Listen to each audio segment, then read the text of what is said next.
요즘 여기저기서 주식으로 돈 벌었다. 지금 주식시장 역대급이다.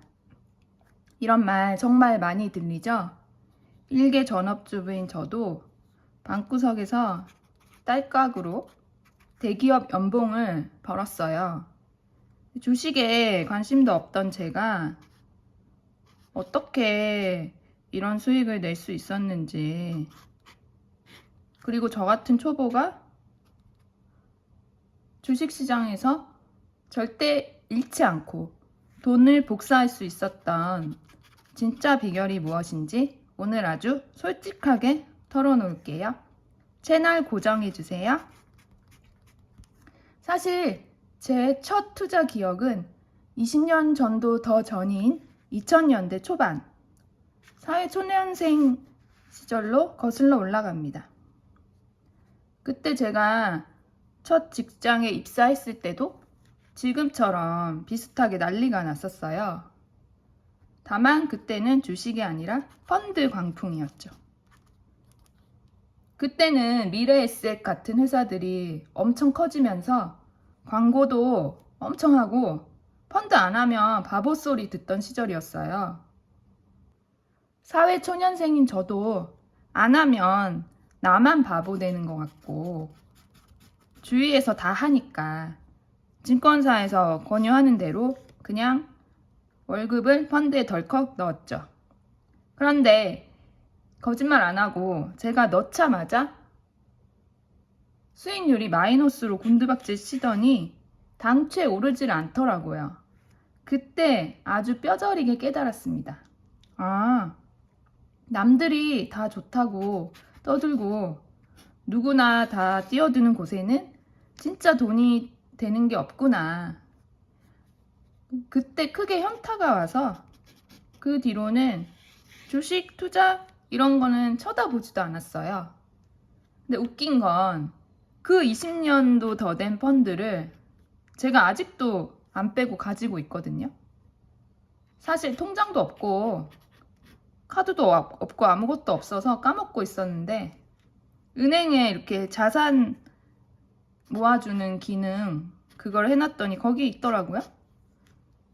제가 안 뺐더니 알아서 수수료 떼가면서 계속 굴려준다 하더라고요. 근데 최근에 보니까 수익률이 한 80% 정도 찍혀 있더라고요.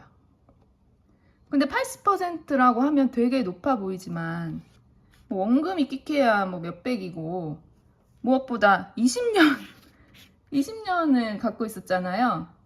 그동안 은행에 그냥 두고 복리 이자를 받았어도 그 정도는 나왔을 것 같은데 결론적으로 투자는 거의 사기다 생각하고 살았습니다. 그러다가 회사를 관두고 집에 있는 시간이 많아지다 보니 퇴직금도 있고 자연스럽게 자산 관리에 관심이 생기더라고요. 그래서 30대 후반이라는 늦은 나이에 주식 계좌라는 걸 처음 만들었을 정도로 투자하는 담을 쌓고 살았습니다. 완전 청정 상태의 주린이였죠.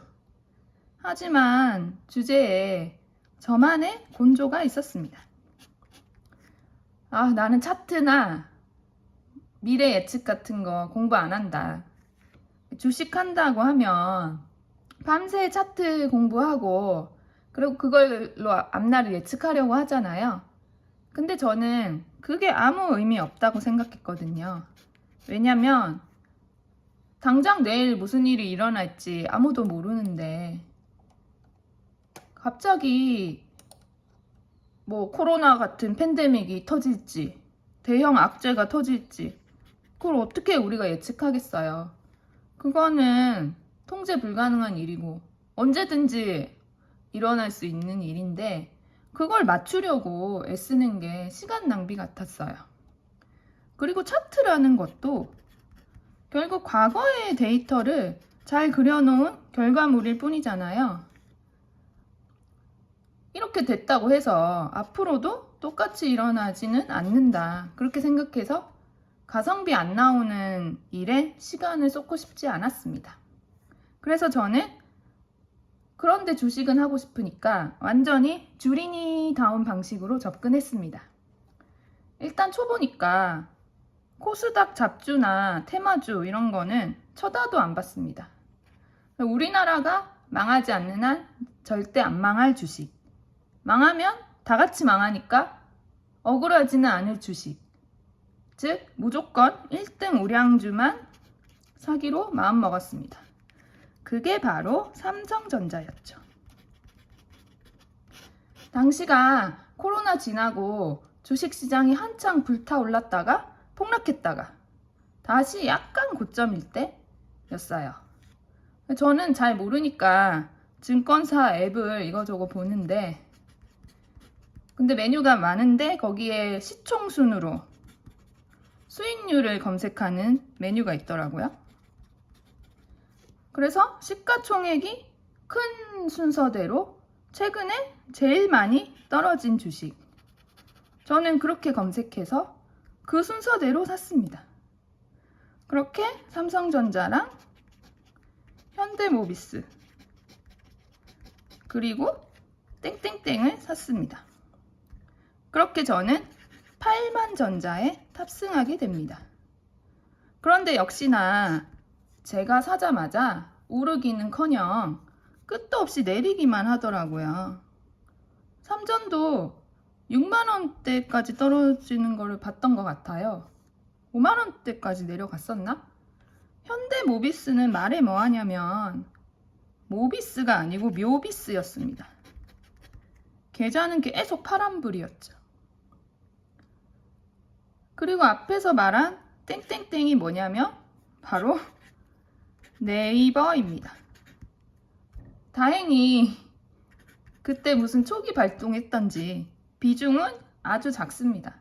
그래서 다행인데 평단이 37만 얼마? 여튼 그래서 당장 쓸 돈이 아니니까 전 그러면 자녀한테 물려주자 하고 그냥 뒀습니다. 그리고 사실 이게 제일 큰데 계좌 비밀번호를 까먹었습니다.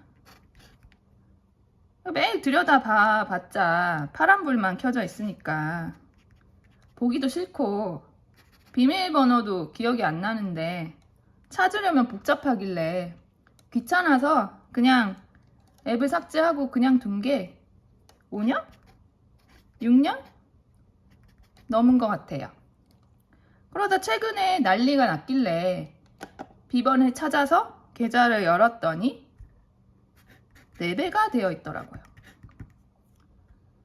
근데 저는 돈 번 것도 번 거지만 그것보다 내 투자 방식이 틀리지 않았구나. 인정받는 느낌이 들어서 그게 너무 기분이 더 좋았습니다.